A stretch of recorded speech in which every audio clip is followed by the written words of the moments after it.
మాకు దొరక్క శవం దొరికింది, ఇది హత్యేనని చెప్పి మీరు డిక్లేర్ చేయండి. మాకు ఒక గోల్డెన్ ఆపర్చునిటీ ఇది.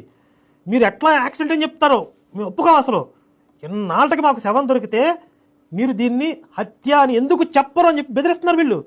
పోస్ట్ మార్టంలో రిపోర్ట్ వచ్చినా ఒప్పుకోవాలన్నారు, డాక్టర్లు చెప్పినా ఒప్పుకోవాలన్నారు, పోలీసు సీసీటీవీ ఫుటేజ్ తీసుకుని ఒప్పుకోవాలన్నారు. ఇది హత్యే, వాళ్ళు చంపారు, వాళ్ళ లోపలేసేయండి, వీళ్ళ మీద కేసులు పెట్టండి.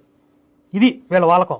అసలు ఇందులో కొంతమంది పైచ్యం చూస్తుంటే ఎలా ఉందంటే 6 నెలలకో సంవత్సరానికో ఒక శవం కనుక వీళ్ళకి దొరకపోతే వీళ్ళే ఎవరో ఒకరిని చంపేసేలాగా ఉన్నారు. చంపేసి హతసాక్షి అదని ఇదని చెప్పి క్రైస్తవులు రెచ్చగొట్టాలి. వాళ్ళకి ఒక శవం కాదు, ఎందుకంటే శవంతో మొదలైన మతం కదా. శవం బాగా కలిసి వచ్చింది వాళ్ళకి, అందుకని శవ రాజకీయాలు చేయడం వీళ్ళకి అలవాటు అయిపోయింది బాగా. ఇంకొన్ని వీడియోలు ఉన్నాయి, మేము మొత్తం తగలబెట్టేస్తామని ఒకడు, మీరు మొదలు పెట్టారు మేము ముగించేస్తామని ఒకడు.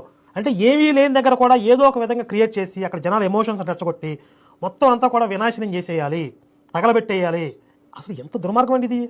ముందు వీళ్ళందరినీ కట్టగట్టి లోపలేసేస్తే, వీళ్ళందరినీ దేశ బహిష్కరణ చేసేస్తే వెంట వదిలిపోద్ది అసలు.